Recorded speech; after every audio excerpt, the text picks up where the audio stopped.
Benny pedaled hard as he reached the top of the next hill. A breathtaking view unfolded before him, and he savored that fleeting moment when gravity took over, allowing him to coast down the winding descent out of the Berkshires. The journey back would be relatively smooth after weeks of climbing through the scenic mountain ranges of New York, Vermont, and Massachusetts. Yet, the real challenge awaited him upon his return, facing his ex-fiancée. She had every reason to suspect their changed relationship status. Technically, she was the one who ended things. However, it was Benny who left her behind during what was meant to be a week-long bike tour from Montauk to Woodstock, a final adventure before their wedding, scheduled for the upcoming weekend. Uncertain about his future, Benny was certain it didn't involve a wedding anytime soon, and he preferred to keep his whereabouts unknown. The journey began the day after school ended. Benny and Lynn, both teachers, had planned a week of fun and scenic cycling. 2 colleagues were supposed to join them, but a family emergency led to their withdrawal, leaving Donnie Kohler as the odd man out. Benny and Lynn were seasoned cyclists, accustomed to rides of various lengths due to their triathlon training. Donnie, though fit, preferred shorter rides in Manhattan parks. Despite this, they were all excited about the tour from Long Island to Woodstock, starting from Montauk's eastern tip. They reached Fire Island on the first day well ahead of the tour's support vehicles. The terrain was relatively flat, making for an easy ride along the coastal route. By evening, they were checked into their hotel, having dinner before the others arrived. Benny and Lynn shared an intimate night, despite Donnie's playful teasing about being left out. Donnie's teasing continued the next day, with Lynn joining in. As it escalated into suggestive banter during lunch at Coney Island, Benny intervened, only to face ridicule for being uptight. They rode off laughing, leaving Benny to collect himself and adjust his seat before continuing. He knew he would eventually catch up to them. The afternoon leg was a 40-mile stretch, spanning across the bridge and along bike paths that circled south around the tip of Manhattan, then curved north along the Hudson. Despite the relatively straightforward route, his bruised ego didn't hasten his pace, nor did it leave him eager for their company. He couldn't shake off the discomfort of witnessing his future wife's flirtations and his supposed friends' open advances. They brushed it off as harmless banter, urging Benny not to take it so seriously, but it felt far from innocent. He needed the time alone to process his thoughts, contemplating what he could learn from their reactions once he caught up. Catching up was simple. Donnie had a flat tire and had fallen, nursing a hurt hand and a cut knee as Benny arrived. Stranded amidst the city's hustle and bustle, they were unable to reach the chase cars easily. Lynn tended to Donnie's injuries while Benny assessed the bike. The front rim is slightly bent, but it's rideable. The issue is you've got the wrong size tube. Is this your only spare? No, but the other one is the same size. Wrong. You should get your knee cleaned and checked. Can you ride?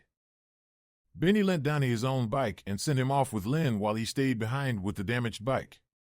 He called for assistance from the chase cars, who informed him of an incident involving several riders on the Brooklyn side of the bridge. He had to wait. Consulting his phone for a nearby bike shop, he began pushing the battered bike in that direction. An hour later, he arrived at the busy shop. Selecting a new rim and the correct tube, he called Lynn while awaiting a technician. She informed him that Donnie had managed to ride decently, and they had stopped to tend to his wounds before heading to the hotel in Westchester. Benny's patience wore thin as he waited, even offering to pay a rental fee for using the repair bench once it became available. Another 45 minutes passed before he was back on the bike. But it was a disappointment. The frame was too small, the seat uncomfortable, and the gears ill-suited for long-distance riding. No wonder he always falls behind. His bike is terrible, Benny thought as he navigated through New York's rush-hour traffic. His phone buzzed, prompting him to stop at a traffic light and check it. At hotel. Call me. He dialed immediately. Hi, sweetie, how are you holding up? Not great. Baby, I'm sorry you're dealing with this. Donnie is okay, by the way. Just sorry about this? What was that about at lunch? Oh, baby, don't worry. Next week, you'll be mine, all mine. And I'll be all yours. Oh. So not until next week. I thought being engaged meant we were already each other's one and only. All mine, all yours, just us. Baby, we haven't said I do yet. Benny's heart sank as Lynn's words sank in. This conversation was taking a turn for the worse.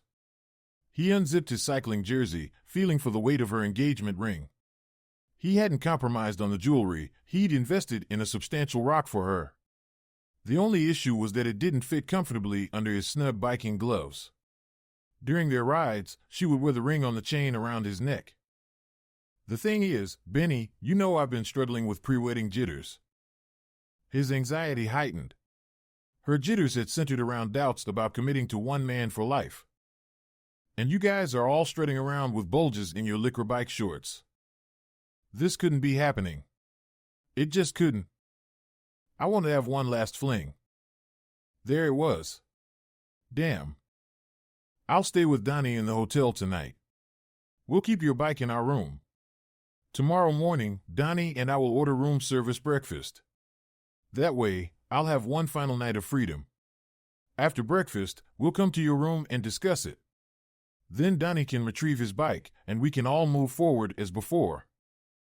She continued, expressing regret for embarrassing him at lunch, but insisting it had led to this solution for her nerves. The flat tire incident may have seemed suspicious, but it wasn't intentional. Donnie was genuinely grateful for Benny's help with the bike and vowed to keep their arrangement discreet. Honey? Benny? Are you there? Do I what? Love me enough to let me do this? It hurt. Lynn had just shattered Benny's heart. But he was an iron man. He'd swum a mile in open water, biked 100 miles, and run a marathon in the scorching Mexican sun last summer. That's the only side of him Lynn would see. The Iron Man. Of course, Lynn. Go ahead. Enjoy your fling. Give Donnie my regards. He hung up, switched off his phone, and returned to the bike shop. A taxi whisked him to the hotel. He collected his room key, then brought Donnie's bike to his room. Everything was as Lynn had described. His bike awaited him, along with the duffel dropped off by the chase car. He ordered room service dinner, reinstalling the bent rim on Donnie's bike with the flat tire while he waited. The new one he'd bought? He trashed it. Mine to trash, I paid for it. He didn't lose a wink of sleep. She asked if I loved her enough to let her have this. I loved her enough to let her pursue her desires. Now she could chase them indefinitely. He wheeled his bike out, leaving his bag with a note for the tour operators. Your tour is fantastic, but I've decided to go my own way and extend my journey. Please hold onto my gear. I'll retrieve it when I return home. Benny had outfitted his bike with panniers, packing only the essentials. With his bank card, 10 weeks of summer before work resumed, a top-notch bike, and a 24-year-old body, he had everything he needed for the open road ahead. The planned ride split the remaining distance to Woodstock into 2 days, but Benny pushed himself and completed it in one. If he had been anywhere else, doing anything else, the heartache of losing his fiancée to a one-night stand might have overwhelmed him. But on his bike, he focused solely on riding. The weather was perfect, the midweek roads were peaceful as he raced through the lower Hudson Valley. His body was a furnace propelling his legs to pedal harder and faster. He stopped only to devour lunch, refill his water bottles, and press on. Arriving in Woodstock, Benny paused for dinner. As he stepped out of the diner, thoughts of Lynn finally crossed his mind. Sitting in the shade of an old oak, he switched on his phone, which immediately flooded with texts, calls, emails, and FaceTime requests from Lynn. Starting with inquiries about his whereabouts, the messages quickly escalated to frantic professions of love and worry, bordering on hysteria. Benny responded with a simple text, "Don't worry. I'm fine. Enjoy your ride." But Lynn persisted, urging him not to shut her out and pleading for a conversation. Benny remained firm, expressing that he needed to ride and didn't want to talk. When Lynn mentioned needing last night, but now being ready for him, Benny calmly asserted that things had changed and there was nothing left to discuss. Despite Lynn's frantic attempts to reach him, Benny resolved to continue his journey northward, periodically turning on his phone to check for messages. Meanwhile, Lynn was in turmoil, regretting her decision to indulge in a last fling with Donnie. She found his company grating and realized that he couldn't compare to Benny. Frustrated by Donnie's lackluster writing skills and feeling guilty for her actions, Lynn desperately wished for Benny's understanding and forgiveness, lamenting the mess she had created. She recalled the sinking feeling in her stomach as she entered Benny's room. The sight of the neatly made bed, a trademark of Benny's meticulousness, struck her. He always left things just as he found them, whether it was a pristine hotel room or a wrecked bike. Ironically, when they first started dating, she had just ended a relationship with a similarly inconsiderate and mediocre partner. Now, dealing with the increasingly irritating Donnie felt like carrying an albatross. Anticipating that Benny's phone would be off, she knew he wouldn't be waiting for her. His silence indicated he was hurt and avoiding her. As they waited for a new wheel for Donnie's bike at a bike shop, Lynn bombarded Benny's phone with texts and calls, despite knowing he wouldn't respond. The lack of response left her feeling isolated, reflecting on Donnie's likely loneliness when they left him stranded with a broken bike. Recalling her evening with Donnie, she felt a mix of excitement and disappointment. While he was charming and passionate, his premature climax left her unsatisfied. Despite her efforts to revive his ardor, their encounter ended abruptly each time. She couldn't shake the sense of dissatisfaction, especially upon discovering Benny's empty room the next morning. Feeling torn between caring for Donnie and longing for Benny's response, she struggled with her emotions throughout the day. Despite her attempts to reach Benny during lunch and dinner, his distant replies confirmed her fears that he hadn't taken the news well. Disheartened, she withdrew into herself, her appetite waning as she and Donnie retreated to separate rooms for the night. Lynn struggled to find sleep as thoughts of Benny and their impending wedding raced through her mind. She couldn't shake off visions of their future together, tainted by uncertainties and regrets. The following morning, she made a decision to search for Benny, leaving Donnie a message about her absence and reaching out to Benny, pleading for him to stay in Woodstock. However, Benny remained unreachable, his phone deliberately turned off as he focused on writing. By the time Lynn arrived in Woodstock, Benny had already traveled far beyond. Despite her persistent calls and texts, Benny remained elusive, leaving Lynn worried and exhausted as she boarded the return bus to Montauk alone. In the days that followed, Lynn bombarded Benny with messages, consumed by worries and regrets. She fretted over Benny's safety and well-being, imagining worst-case scenarios. Meanwhile, Benny embraced his solo journey, pedaling through Vermont's scenic landscapes with a newfound sense of freedom and clarity.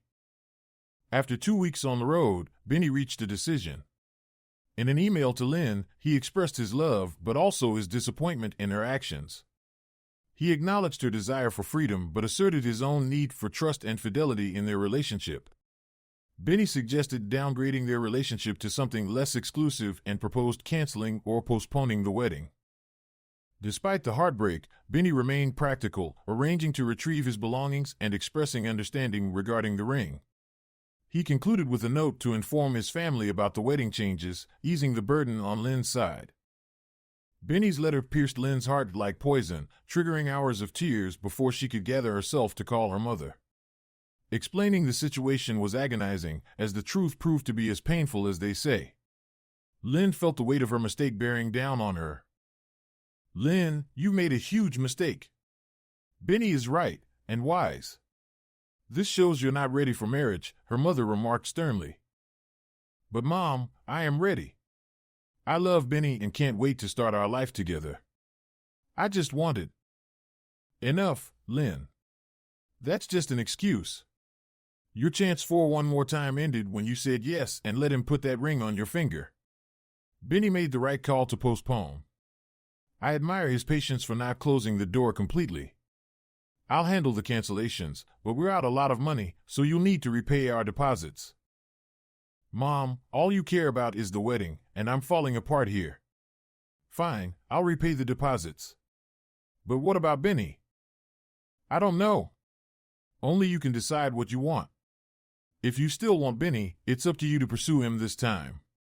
You'll have to rebuild his trust, court him, and convince him of a secure future with you.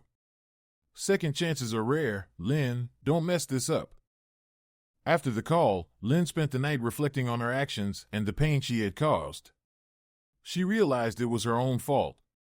Desperate to reconcile, she texted Benny, expressing her apologies and love, begging for a chance to talk face to face. Benny, who had been avoiding his phone, felt his heart shatter anew as he read her message. He needed time to process. They each spent the day in their own worlds, reminiscing and contemplating. Lynn, unable to locate Benny, set out north with her mother, her bike in tow, hoping to bridge the gap between them. Benny was up early, following his usual routine of showering and getting ready for the day. After packing up and checking his gear, he powered on his phone, anticipating Lynn's reaction once the GPS kicked in. A notification alerted him to a text that had arrived earlier. "Baby, I love you. I'm on my way. I'm halfway there. I'm so sorry, Benny. I truly am." He rode off, knowing she would track him as soon as the GPS signal appeared on her phone. Lynn, with her mother driving, monitored the app closely. She was determined to catch up with him, even if it meant pleading her case while cycling alongside him.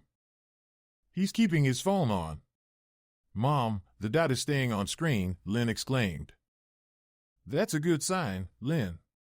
"Where is he now?" her mother asked. "He's still near the Massachusetts border, but heading east. We can cut east on 84 up ahead. He seems to be on Route 7. We might catch him north of Danbury." When they pulled off, they positioned themselves ahead of Benny, steadily moving. On the GPS, Lynn knew she wouldn't normally keep up with him, but with his added gear and tired legs, she stood a chance. As he sped down a hill, she attempted to flag him down, but he showed no intention of stopping. She quickly mounted her bike, aiming to catch up, but Benny abruptly hit the brakes and pulled into a nearby parking lot. Approaching him cautiously, Lynn's mother kept a watchful distance, ready to intervene if needed. Lynn joined Benny on a shaded patch of grass, yearning for his direct gaze, which she found captivating and reassuring. His eye contact had a powerful effect, charming students, adults, and even women he cared about. But now, as he avoided her gaze, she felt her resolve weaken. "So, did you have a nice ride?" she asked, trying to mask her disappointment. Benny finally met her eyes, and Lynn's heart ached at his response. "It started off well, then it got rough. But breaking away from everything, being alone, it was beautiful," he admitted, his words hitting Lynn hard, especially considering their canceled wedding looming in the background. "Benny, I'm sorry. I know it's not enough, but I truly am. I made a mistake, a big one. I convinced myself that you would be okay with me having one last fling, but I realize now how wrong I was. I panicked, Benny. I panicked about committing to forever with you, even though deep down, that's exactly what I want. You mean everything to me, and I lost sight of that in a moment of fear. I regret it deeply. I regret losing you, losing our wedding day." "You have a strange way of showing your love," Benny interrupted, his tone heavy with disappointment. "I know, and I deserve whatever you say," Lynn admitted. "I let my anxiety cloud my judgment. I should have seen forever with you as a joy, not a limit. You are my forever, Benny. I was foolish to forget that. I was foolish to lose sight of what truly matters." Benny lay back on the grass, imagining a storm cloud hovering over Lynn's head, ready to unleash its fury. "Lynn, things have changed between us since you were with Donnie. I still love you, but there's a pain now that I can't ignore. I don't know how we can go back to where we were. Can we truly be compatible as a married couple?" "Benny, it's not like that. I was ready to commit to you for life, I swear. But being with Donnie made me question everything. I know it was wrong to assume you'd be okay with it. I should have talked to you, respected your feelings. But in that moment, I let my doubts overshadow my love for you. It was a mistake, and it won't happen again. I can't even explain what came over me." "I understand," Benny replied, his gaze distant. Lynn sensed the gap widening between them, and it filled her with despair. This wasn't the Benny she knew, the one who looked her in the eye and shared everything. She realized she might have lost him for good. "Lynn, that's why we can't be engaged right now. I need to understand why this happened before we can even consider a lifelong commitment. We both deserve clarity and trust in our relationship." Tears welled up in Lynn's eyes as she silently acknowledged her mistake. She had failed to explain herself adequately, and now she faced the consequences. It was Benny's turn to speak, and she braced herself for what he had to say. What happens in the future if you decide to revisit that mindset where it's acceptable to send me a text and run off with whoever catches your eye? I didn't even have a chance to object. You dismissed my love with a text message, for goodness sake. Is our relationship the type where one person stays home while the other plays around? That's not a partnership. If I wanted a dynamic like that, I'd seek out someone interested in using chains for bondage, not for biking alongside me.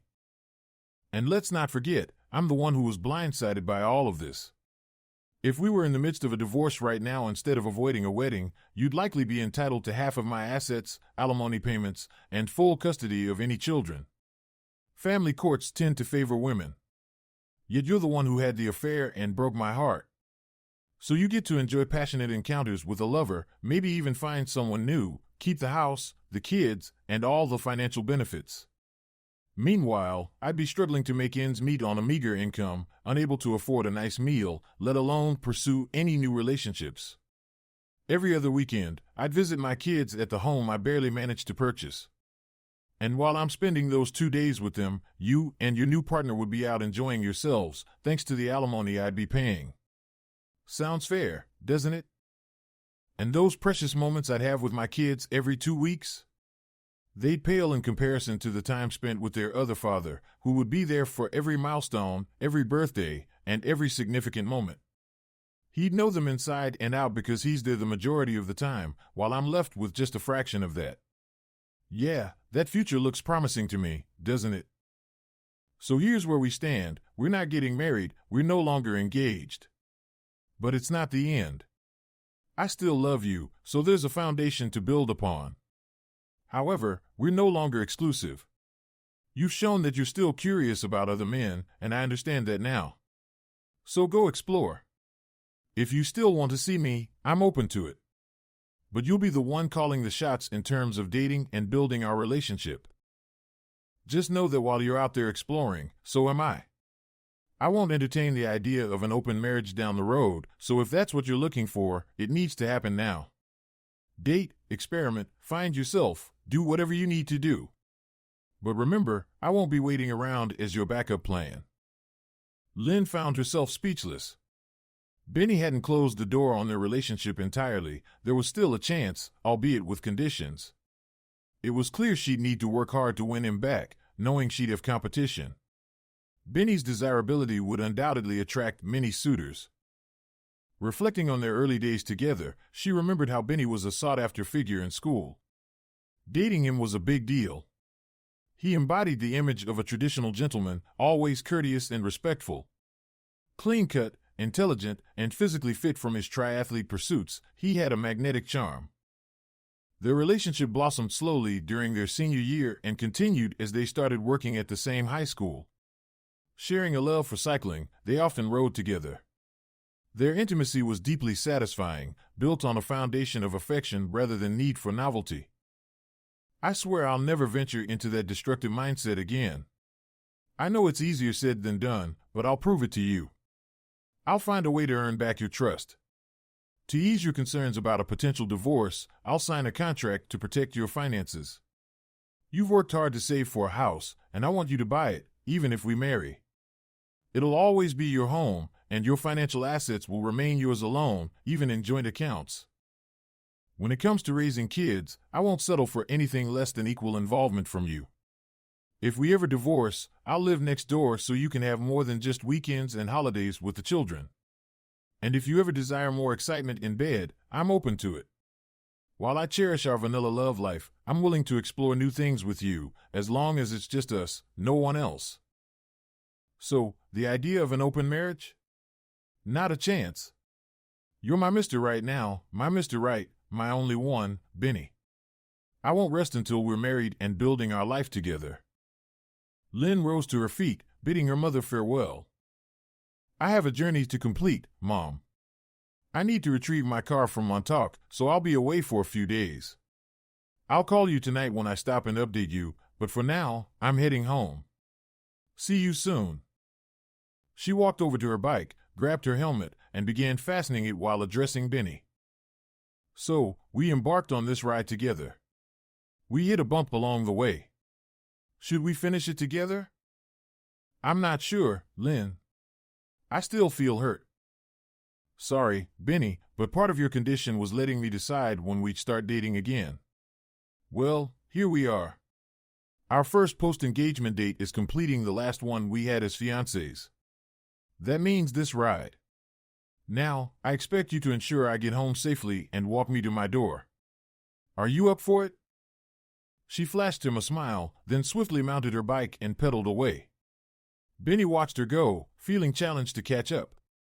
Lynn's mother pulled up beside him in her car. Are you all right, Benny? Not really. She messed up big time, Benny. She knows it. Benny nodded in agreement. It's a tough decision whether to go after her or ride in another direction, isn't it? Yes, it is.